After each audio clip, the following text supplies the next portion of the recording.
So, day 2 of the my version of the push-up challenge. Ways to cope. Myself, I always liked staying busy. I liked working. Whatever demons were in my head, I could let in or out and approach as I saw fit, or not at all. You saw me in the previous video putting up some round bales.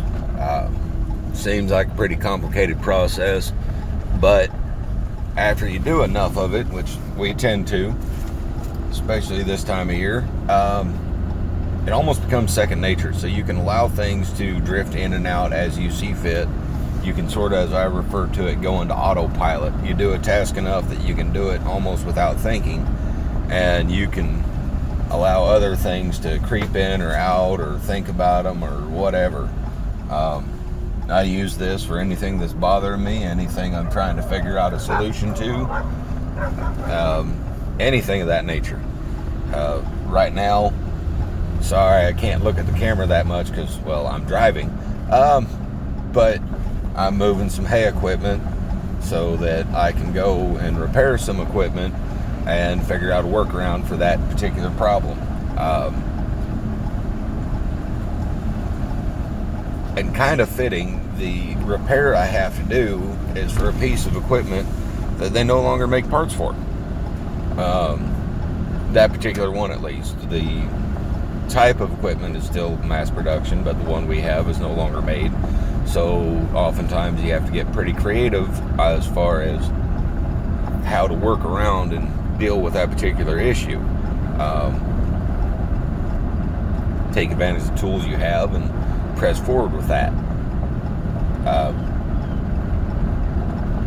Which I think is kind of fitting, because there's no right approach when it comes to mental illness, PTSD, however you want to call it, for everybody. What works for one person might not work for the next. This is what works for me. I'm certain it probably works for others. It might not be what works for you. If working with your hands isn't what suits that need, then find something else. Could be something as simple as doing puzzles, crossword puzzles, something of that nature. Playing video games, playing board games, playing cards, playing something. But anything's better than using drugs or alcohol to cope. Those aren't Band-Aids. They're not fixes. They're not even Band-Aids. That's kind of like putting some sort of seal over an infection. Yeah, you can't see it, but it sure as hell ain't making it better. If anything, it's probably making it worse.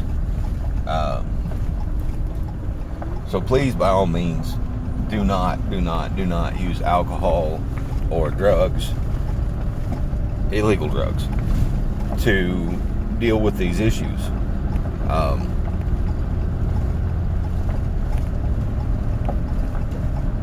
It's not helpful. I'm not saying don't drink.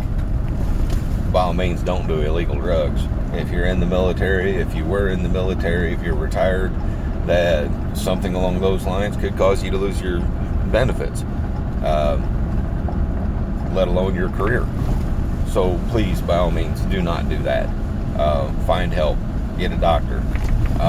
It's a safe bet that if alcohol and drugs are quote unquote helping, then a properly prescribed and monitored medication prescribed by your doctor can. Just a short video today. I might come up with some more. If you're having problems, you want to talk, get a hold of me. Emails, LinkedIn. If you have me on Facebook, Facebook Messenger me, Facebook call me. Give me a couple minutes. If it's in the middle of the night, give me a couple minutes. I'll do my best to answer. You might have to let me get my head right and eyes open completely. Anybody knows me well, that when I first wake up, the lights are on but not out, nobody's home, and that light flickers. But after a few minutes, I can normally get going, and hell, if anything else, I'll just listen. But y'all have a good one. Talk to you later. Bye.